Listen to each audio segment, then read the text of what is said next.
Good afternoon, everyone. I'm Charlie Rakowski. I'm the director of the Accessible Transportation Resource Center. We'll get started with our office hours in just a moment.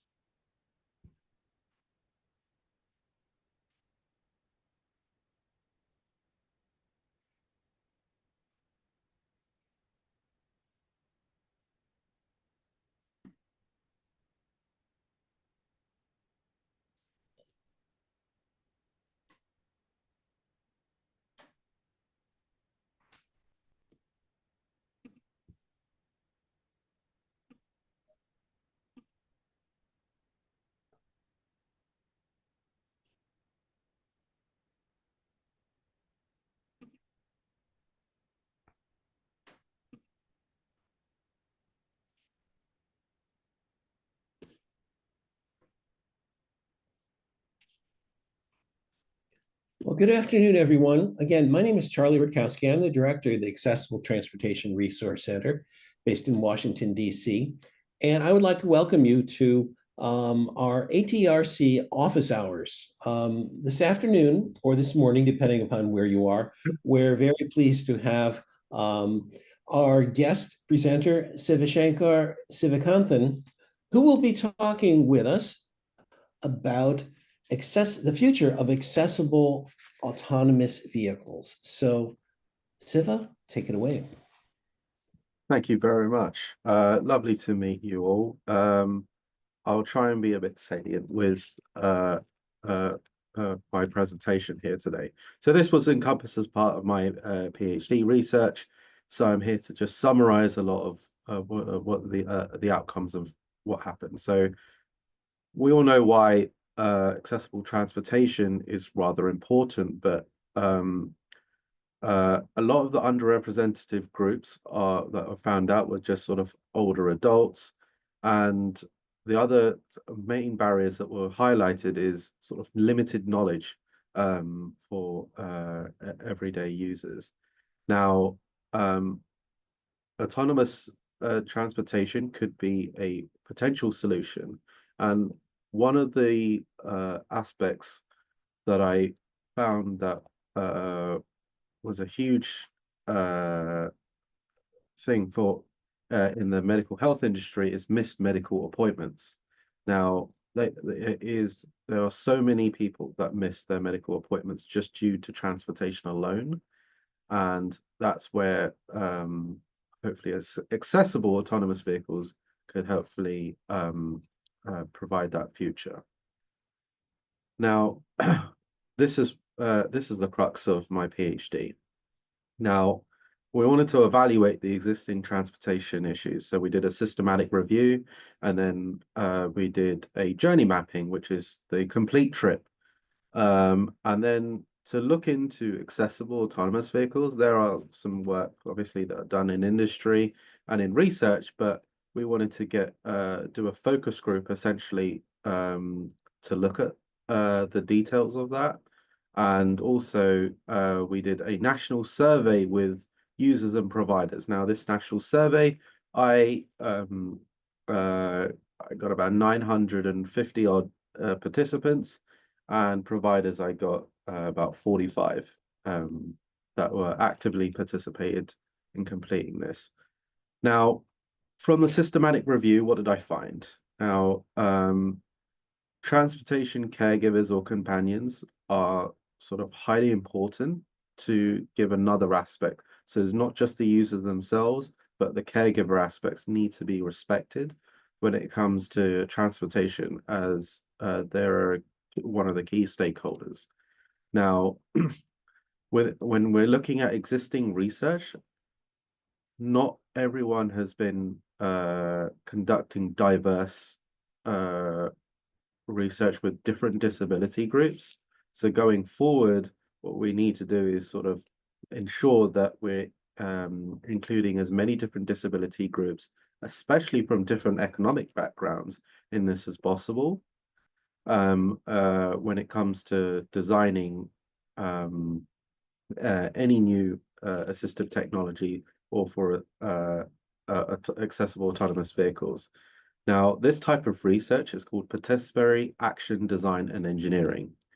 And that sort of helps create our sort of universal or inclusive design where stakeholders, either if you're a user or a provider, they're included throughout the entirety of the research of that development journey. Now, the other thing is the last thing is to ensure that we're looking, especially in transportation, is to look at the full spectrum for transportation of a travel journey. That means planning and considering a trip all the way to getting to your destination. And that is that complete trip model, and that's something that we found out that was lacking in a lot of research areas. Now, when we did another a journey mapping focus group essentially to identify the facilitators and barriers. And what happened was a few different themes in arose. So third-party assistance availability was one of those themes, because even if you have autonomous vehicles, there still needs to be that door-to-door service that still needs to occur. Accessible parking availability, I know that's existing, that's is still an issue right now. Access to the service location. Now, a lot of bus stops and other transportation services are not physically as accessible as one would hope, and that has been identified as a current issue. And scheduling. Now, a lot of people would like to travel spontaneously, but we're always bound by transportation schedules because whether you're paratransit, buses, and trains. Now, for example, if you're a power wheelchair user and you're using public buses, if the last bus comes at a certain time, it's not as easy to get a wheelchair accessible taxi to take you home late at night. Or if you're waiting outside in the snow like we are today, and buses just drive right past you, then it's hard to call a taxi to come and help you immediately. Sometimes you have to phone 24 to 48 hours in advance to even schedule a wheelchair taxi, which has happened to me more than one occasion. And next one is ingress and egress to the vehicle. Now, a lot of participants face a lot of issues about getting in and out of the vehicle, and that is not only to do with wheelchair accessibility, but is to make sure that there's things like appropriate handlebars, and even with newer vehicles, especially with Tesla, where the door handles can be flush to the actual door panel, it can be quite hard for some people to actually open doors. And the last thing is wheelchair securement. So from this, we created a flowchart to help us understand sort of the transportation spectrum a little bit more. So this flowchart sort of says, okay, what type of travel are you going for? And then you can go into sort of the community setting, and these are common trip considerations that people need to occur. So that is, not when you're as a person who does not have a disability or challenge, these are some of the normal common trip considerations that you would sort of incur. Now, this would be a great way just to consider all of this and get to your final destination. However, for a person with a disability, it's very much dependent on the type of disability, the medical equipment that you have, whether you have oxygen or a ventilator, and the type of assistive technology that you use for mobility. So that could be a cane or a wheelchair or a scooter, and if you have a service animal. And also, one of the biggest challenges, if you have the availability of it, is a caregiver. Not everyone is able to travel out on their own and will need a caregiver either as an attendant or as a licensed driver. A lot of my friends and colleagues can't come out is because I don't have an attendant that can drive. So that is another issue. Now, we summarized the accessible transportation considerations by public transportation, private vehicles, and paratransit. And these were some of the boxes it kind of pertained to. So a lot of the themes were can be summarized to the themes that I've shown before, but you can see from this flow chart how straightforward a normal trip can be for a normal person. And then if you have a person with a disability, it can be so much more complicated. And it can be a never-ending loop sometimes, because even if even if you consider all these accessible transportation challenges here, sometimes things fail, and then you'd have to start again based on this, and you have to choose a different type of transportation as well. So these are things that we would have to sort of that people with disabilities have to consider, and some unfortunately may not even make it to their final destination that day, or it takes hours on end. So that's I created this flow chart just to illustrate this purpose for the general audience, because not everyone is aware. Now, next thing is I did a focus group around accessible autonomous vehicles. So I've got people with disabilities, I've got caregivers, and I've got providers included in this.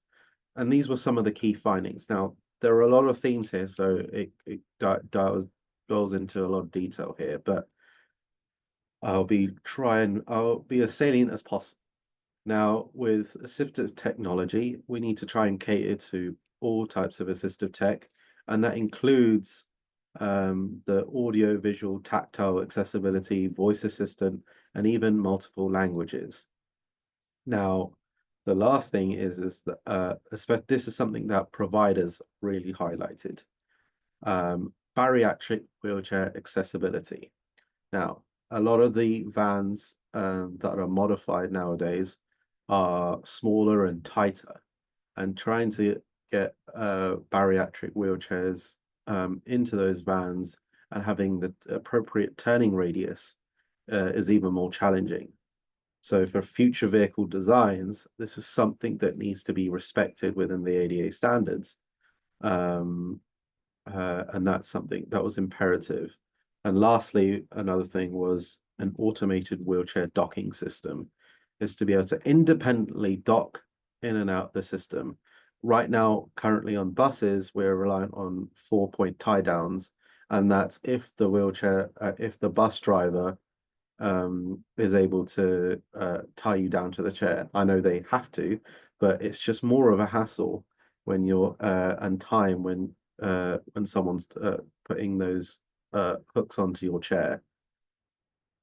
So as to be independent as possible, an automated wheelchair docking system would be great.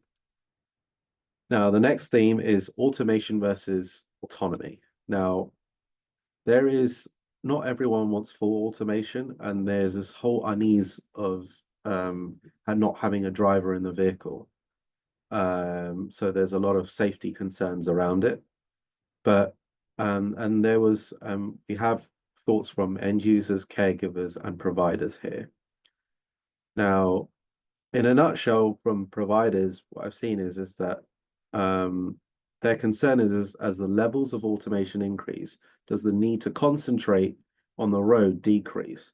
And this is that sort of ethical question here, and where we need to understand the levels of autonomy and how much autonomy is back to the user, and where the responsibility is held within autonomous vehicles. And this needs to be correctly ironed out. Now, cost. Cost was a large factor. As autonomous vehicles, we have the immediate perception of it being extremely expensive. Of course, it's newer technology. Now, over here, it's instead of as adaptive equipment can cost easily $40,000, $100,000 to even adapt a van, there's some people that actually have said that it's cheaper to hire a professional driver than paying for adaptive equipment in their van so that they can actually drive themselves. And that is that disparity that needs to change. It's hard to do that with a small market size, but I think this is where these are things that need to be worked on and respected.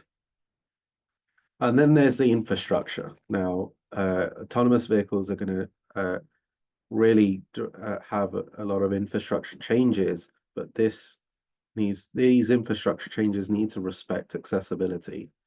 Now, this would help a lot in terms of the paratransit infrastructure because we want to allow more spontaneous travel. And but the one aspect that still needs to be there, and sometimes it's not the case of having a driver, but it's with paratransit is to still have an attendant at least on board, but to still maintain that door-to-door service so that attendants can at least help the passenger come and load themselves into the vehicle, and the door-to-door service still kind of needs to be there. Now, safety and reliability. If I am driving in my accessible van and I am in an accident, it's a case of if I call AAA, there is no accessible AAA where I can load my power chair onto a AAA van and they can take me home. Actually, a lot of times, my friend a while ago had an accident, and AAA came out, took his van away, and then he was taken by the ambulance service back home. Made sure he was okay and back home because there was no way that he was able to go back home. So in an emergency situation for autonomous vehicles, these protocols have to be ironed out so that a person is not with reduced cognitive and mobility. They're not just left stranded. And that's essentially what we found out here. Now, design challenges. For designers for accessible autonomous vehicles, and bear in mind, I feel like accessibility should be integrated in every autonomous vehicle that is created to help the sort of market size. But one thing that it will help with is that in current adaptive vans, for example, there's a lot of adaptive equipment variations. And if you have more variations, because it's such a small market size, it is extremely expensive to reduce those costs. But with an autonomous vehicle, if you have the vehicle that's driving for you, we need to iron out as how much, if it's completely autonomous, then there would be no need theoretically for adaptive equipment there. And maybe it's just the tie-down system. These things will help actually make accessible adaptive autonomous vehicles much cheaper. So the battery design, I think that now, because a lot of these autonomous vehicles are going to be EVs, it's based on a skateboard design. Now, that is going to pose challenges in terms of putting in ramps that fold out and having inbuilt ramps or flip out ramps.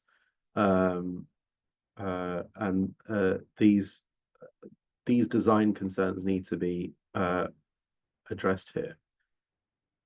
Now, here is a potential impact, and this was from a caregiver. Now, right now, essentially what this is saying is that this participant had to quit their day job just to be able to drive their daughter to a daycare center, and they had to essentially drive 2 hours there and 2 hours back, and that takes up 4 hours. And if there was an safe, accessible, autonomous vehicle that would have the ability to take their daughter to the daycare center, that would open up so much time for this parent so that they can go back to work and just do regular things like everyone else. And that is just one small snippet that I thought was quite powerful that we found out from that focus group. Now, from all of this, we created a national survey. Now, there was 3 components to this national survey. Is to figure out the AV services, the automated features, and accessibility features. Now, these were 3 core areas. Now, I did a separate survey for consumers, and I did a separate survey for providers.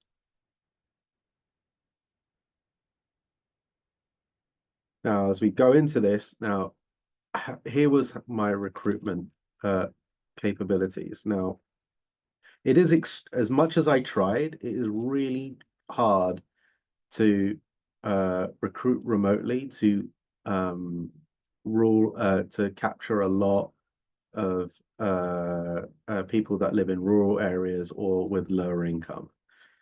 I had a lot more luck when I had the ability to travel in person to free expos like the Abilities Expos and talk to people and convince them to participate and talk to them about it.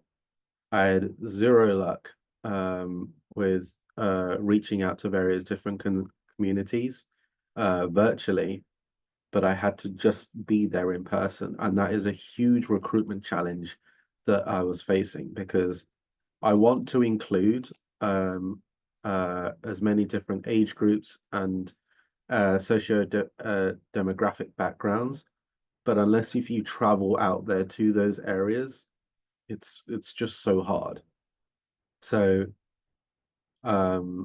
that's where I got to. So a lot of my participation came from the big cities like California, New Jersey, Chicago, Arizona, Florida, and I was able to capture a lot during those events here. Now, this was just a summary of AV services. I haven't got the exact numbers here for you. They're all published on my papers, but these are some of the key areas that we looked at. So we look at current transportation. They're either a driver or a passenger or use public transportation mainly. Now, if they, one of the key areas that I wanted to look at, concentrate more is the methods to arrange your ride.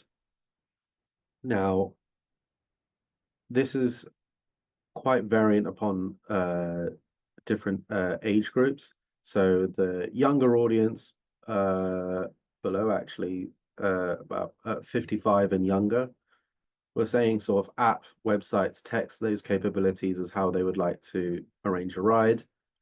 But one area what we need to make sure we still have is those with visual and cognitive impairments. We need to have the ability to talk to a live or automated system to be able to book a ride.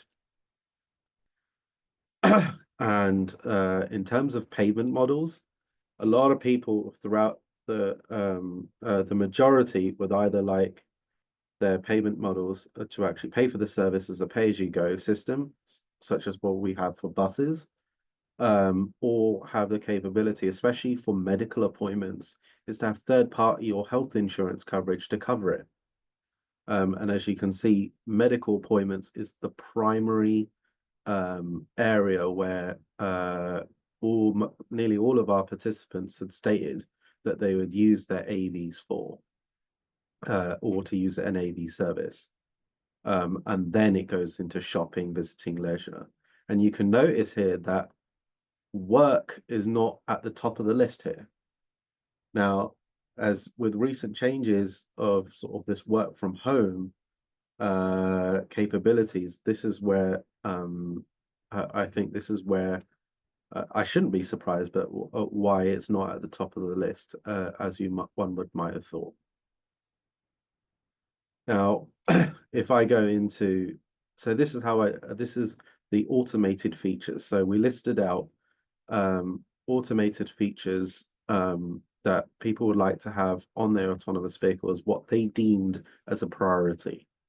And then I filtered it based on the different types of disability a person had, even from if you're an if you had ambulatory difficulty, all the way through to if you're an older adult without a disability. And these were the common things. Now, an automated route navigation, fine, that's universal across the board. Next thing was collision avoidance from stationary and moving objects, which there exists. And the other area is accessible entrance locations, where AVs have the capability of identifying and going to an accessible location to enter or exit the vehicle. And that was a huge aspect that was identified across multiple disability groups. But as you can see, the ability to have a full self-driving mode is a priority, but is not as a priority as some of these other factors. And as we get more and more, as society gets more and more comfortable with autonomous vehicles in general, these answers will change. This survey, in a sense, will need to happen a few years down the line to essentially see how the results of this survey would change. But these are the areas that I think that people would need to that companies will need to focus on in lower levels of autonomy, just to get people back onto the road. Now, in terms of accessibility features, there are two types that are quite prominent here. And it's communication with the AV or autonomous transportation service. And this is universal throughout all the universal disability groups. And what do I mean by communication? And that goes from booking a ride while you're in the car, so that the vehicle itself talks to you about that system. And that can be updating you. Oh, you've got 20 minutes left of your trip. This and it updates you however much you need to know. And the second aspect is a user profile. Now, why is a user profile important? A user profile can be from adjusting seats, the vehicle knowing who you are in terms of, oh, okay, this is me that's coming on board. He's a power wheelchair user. And these are the destinations that you would like to go. And if I had a visual impairment or hearing impairment, those accessibility requirements are there and ready. So if I needed a voice system to speak back at me at certain prompts, or tell me certain desired prompts, then the vehicle would already be programmed to know that. So those are some of the couple of core important aspects here. And lastly, it's just to summarize the priorities across the consumer. Now, I've already discussed about a lot of this. Now, the services, autonomous vehicle services are similar. But then when we come into automated features and accessibility features, there are a lot of common accessibility features that can be put into a vehicle that all disability groups need. And lastly is what we found out is that disability type is not the only factor that affects transportation, as we all know. Largely, it's if you're a wheelchair user or not, the income, community setting, and age. So those are the key areas that I found out. So I did like a cluster analysis to sort of put everything essentially in a black box, and use some machine learning to help me determine what are the socio-demographic factors that influence some of these responses to the questions. And this is what I found out. Now, when I was looking at providers, I got 45 providers to participate here. Now, these are transportation service providers. Those are experts in the field of itself and autonomous vehicles, and they are lastly, it includes designers. Now, the clustering analysis I couldn't include for with providers, but and that's because it's just a small amount of people. But I did. This is what this is essentially a summary of it all at the end. So in terms of vehicle types, large buses is something that if autonomous vehicles come into play, that we will be most likely seeing less of, and we'll be seeing and the requirements will be for more smaller type vehicles, for cars, minivans or vans, or even minibuses that hold a small number of people. But the component for large buses will be less and less a priority here, as people do not want to use that at all. In terms of accessibility features and automated features, they all can be encompassed into one all-in-one vehicle, but there can be essentially two types of vans depending on your location and area. You have wheelchair users and what non-wheelchair users. And these are some of the higher priorities for the two types of accessible autonomous vehicles that can be out there. We realize having wheelchair accessible vans everywhere can be expensive at the moment, unless if there is a design change that allows it so that it's cheaper to produce. Now, from all of this, what I hope to work with you all on is to have a 1 year, 5 year, and even 10-year plan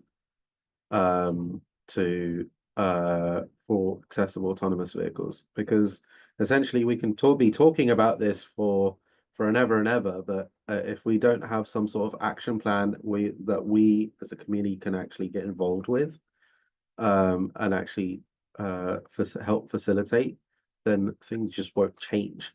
And this is some of my thoughts, and these are completely open to change, but for the better of autonomous vehicles in general, because it would help with that as well. We still need the infrastructure for our current transportation systems to change, and that includes the barriers of accessible sidewalks and curbs and curb cuts. There still needs to be an active push to make those safe and accessible. The availability of paratransit and public transportation system, and technological improvements to reduce unambiguity of public transportation. Now, there was actually a marketing study that was done in the UK around unambiguity, and they found that, by having simple prompts and readouts at bus stations, train stations, especially around London, of saying, oh, your train is 2 minutes away, your bus is 1 minute away. And by having reliable prompts to tell you how far away your transportation system is, or how reliable it is, or the availability of it, people were able to make more informed decisions. And that actually helped public transportation by a large degree and actually increased satisfaction rates. And I think we need to change and improve that as much as possible here as well. And the other component is consumer and provider collaboration through education. Now, what I mean is through educating the general public about public transportation, about wheelchair docking, about accessible transportation bookings. And this can be done at sort of abilities expos in these workshops to educate the general public. Because what I found, especially as I'm working on the airline travel side, as well now, is that education is so key. And I'm doing another survey that is telling me that, you know, a lot of the general public have limited or lack of knowledge around the transportation system that they knew that that is available to them, or they just don't know what is available to them. And I think an education workshop would be incredibly beneficial. Now, to run through what am I doing for time? To run through a 5-year plan, we need to sort of increase sort of the standardization and design aspects of AVs. We need to do a lot more research, and the type of research that we need to do that was lacking is longitudinal studies, and get feedback from early adopters from accessible vehicles. There are some companies that are doing that privately, but we need to get more and more research institutions on this and publish more of that type of data. And then we can look to employ more pilot programs and advancements to infrastructures to have more and more connected transportation, such as smart transportation hubs. So yeah, and then across the longer term, sort of 10-year solution, or probably more, then we can sort of start scaling things up. Once we know that certain aspects of autonomous transportation works well in certain areas, then we can start scaling that up. And these areas that I've highlighted here are just aspects to scale those programs up. And yeah, so that's essentially what I have here. Thank you for listening to my presentation, and I look forward to questions from you all. Oh, let's go back.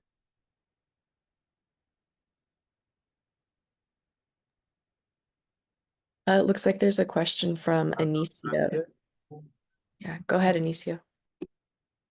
Hi, thanks so much for that presentation. I'm curious about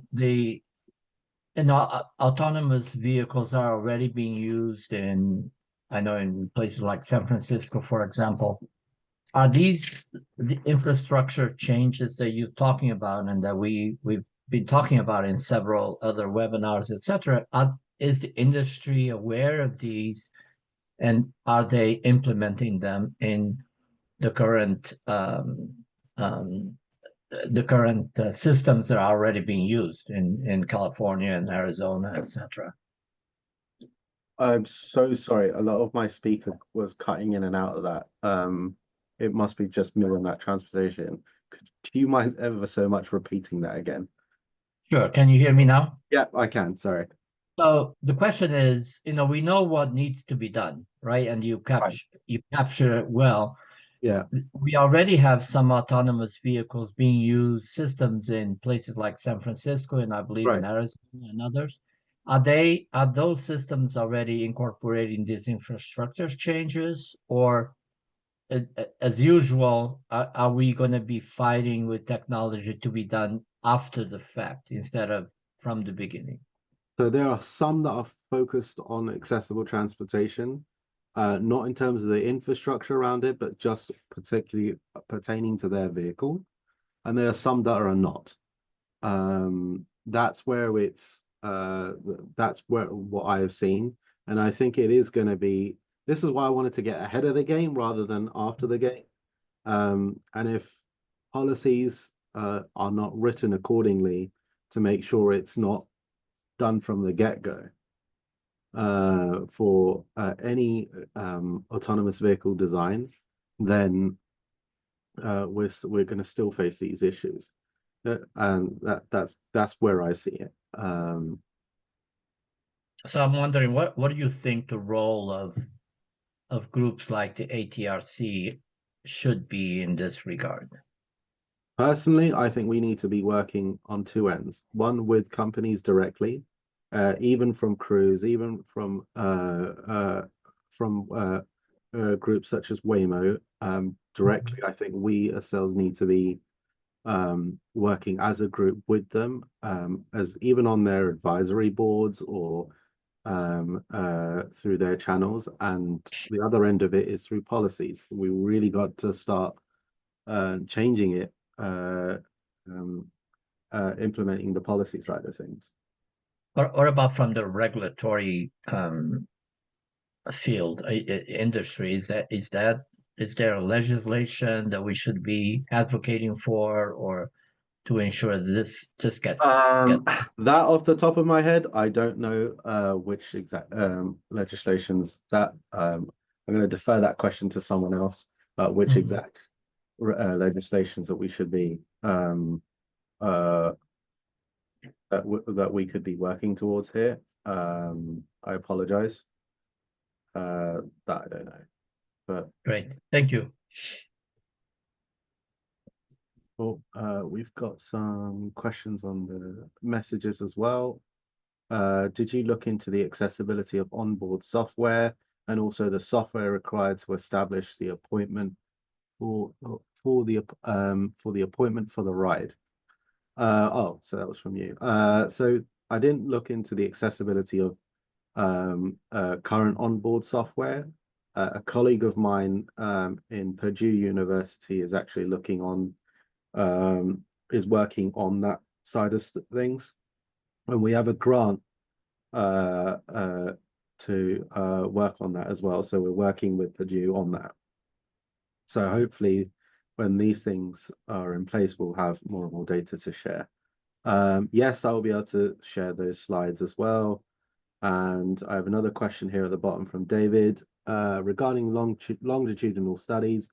Was there earlier research that you discovered in your lit review that could be incorporated into the meta-analysis or updated to present a longitudinal perspective? So this systematic review was published in 2020. So that I have to look back to see if there was any longitudinal studies that were there. But yes, there are a few studies even back then that were publicly available. And these are the thing, this is the challenge when it comes to research, is that companies are not requiring to publish their studies or that they have done internally. So it becomes challenging to find out what everyone has exactly done in terms of all of their studies, because a lot of companies may not want to declare it, which is fair. But I have to look back at that. And we have a question from Peter. Yes, it's not so much a question as a concern, and I was very happy to see the 1-year plan to support the existing infrastructure. Right. I mean, unfortunately, I can see a situation, especially where the AVs would really enhance the door-to-door, or at least or even curb-to-curb service. Yeah. But I worry because I mean I'm in a very remote state of Vermont, and getting sidewalks repaired is a huge problem and a huge detriment. And so I'm worried we're going to have all these curbs delivery stuff, and the sidewalks are just going to deteriorate. I share that pain, because here in Pittsburgh, we have old sidewalks, and I go through it all the time, from various potholes, or as they say, there's 2 types of seasons. There's winter, and then there's construction season. So that poses another challenge if you're a wheelchair user, because I'm using the main road, because even in the snow, it's a lot safer for me to use the main road than it is the sidewalk, even on days like today. So I do share that. But what I want to stress is that we should not give up in terms of, oh, okay, our sidewalks are not as accessible, so the only route is technology. No, I think we still need to pressure our local municipalities in terms of making sidewalks and transportation service areas like bus stops or train stations accessible. We have to keep driving that forward. It's not a one-sided thing. We have to attack this from multiple angles. Okay, I've got a next question from Bong. Delarazio. Hi, good afternoon, and thank you very much for this presentation. So I actually have a question um, uh, toward you. Oh, I really enjoyed this presentation. So I work for the state of Maryland. I'm the Director of Transportation Policy for the Oh. Maryland Department of Disabilities. And I'm also on the Maryland Connected and Automated Vehicle Committee, yeah. the MDOT. And I was wondering if you would be open if I reached out to you offline, Yeah. presenting this to the CAV committee here in Maryland, whether it's Zoom or in person. Okay.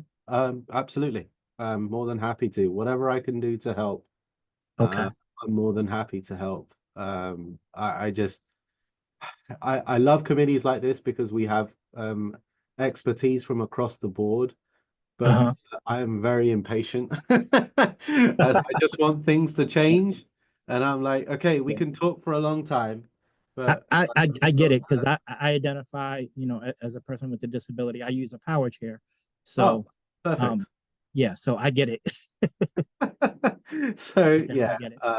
yeah. But I was very like I said, and I'm gonna stop talking now, but I was very impressed with your slide deck, and I like the fact that you brought reality into the slide deck as far as the type of vehicles that are needed, as far as the the docking stations, whether they're autonomous or not, whether or not you're going to need someone actually physically there, maybe not to drive but to aid with the chairs down. So I know all of this is actually because I'm working simultaneously from ground transportation. I'm working on air travel at the moment. I'm like really actively working on air travel. Yeah, and I'd love to touch base with you on that as well. I just came back from the TRV. All of the survey information, what I found here across people's preferences for that type of is very similar to air travel. Yes. And just and that's where I can marry those two together because one, we're working on a docking station that can be worked on for both vehicles and for the aircraft. Oh, that's awesome. Yeah, so that's what we're working on here at Pitt, at Hull. So yeah, I'd love to touch base with you offline. Sorry. Thank you. I appreciate it. Absolutely. Can you put your email address in there? Yeah, of course. Yeah. Yeah, everyone else has it, but if anyone wants to reach out, here's my email address below, so on the chat. So yeah, thank you. Appreciate it, Bob. Thank you. And next question is from Doreen Cornwell. Hi, thank you.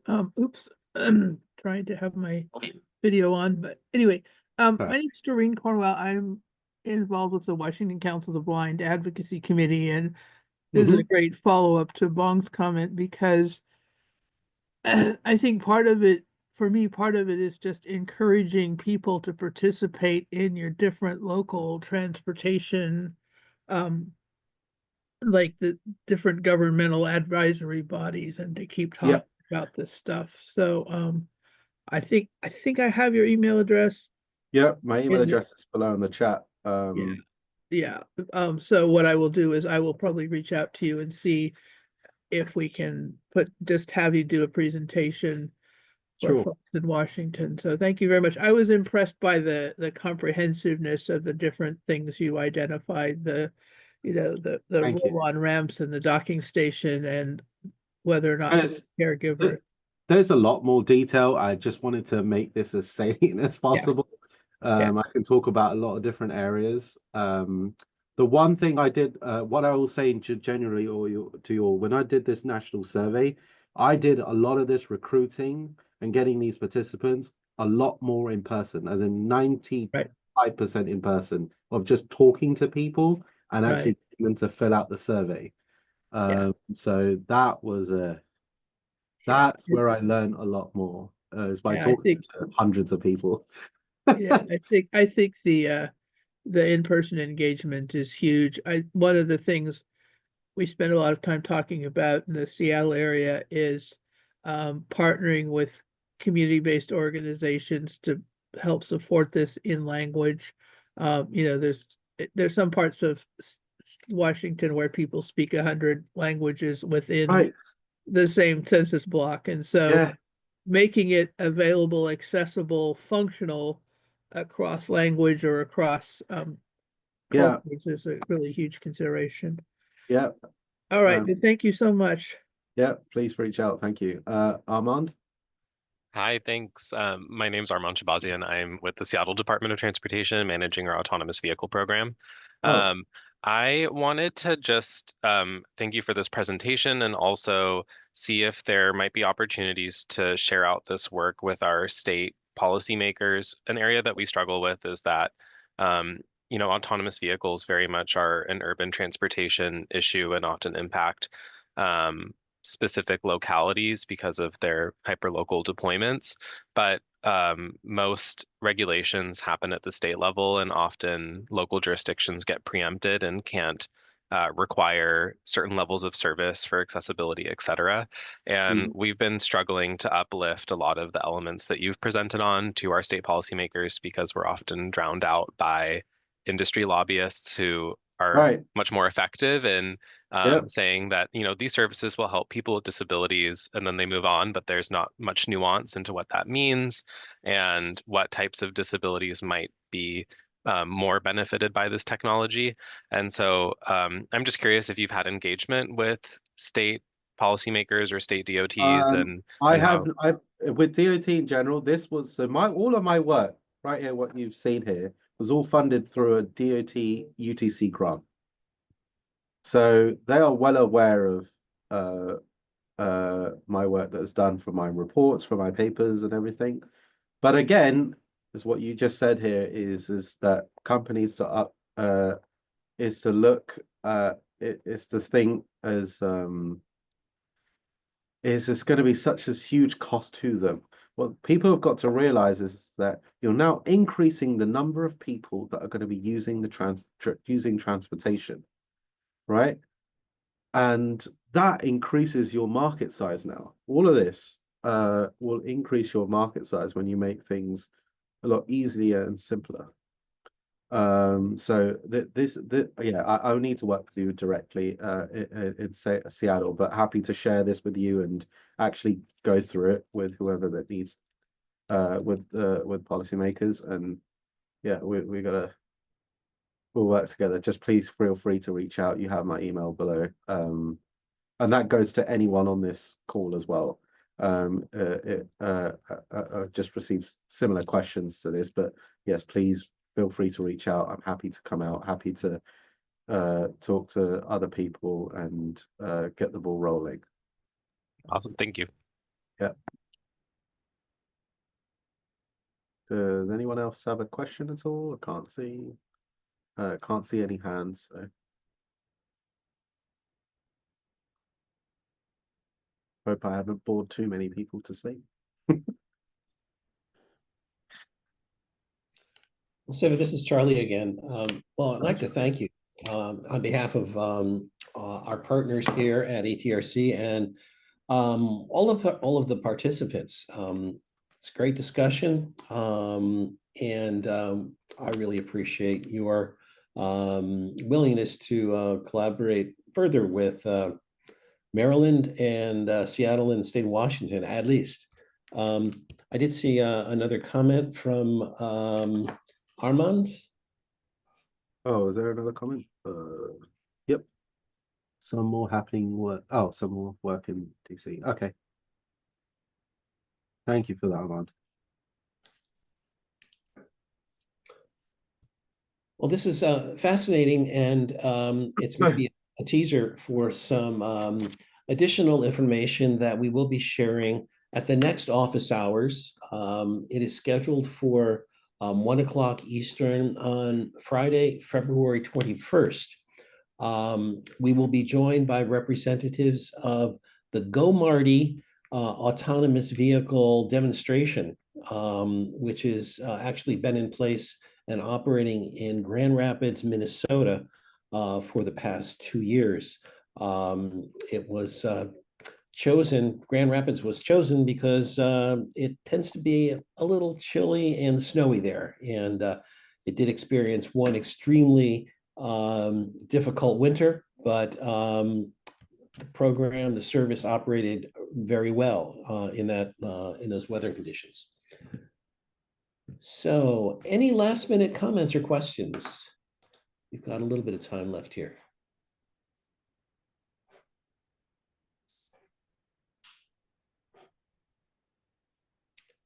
Well, I am seeing none. So again, Siva, thank you so much. We'll be talking some more. Appreciate the ability to chat with you and collaborate with you. And thank you all for participating.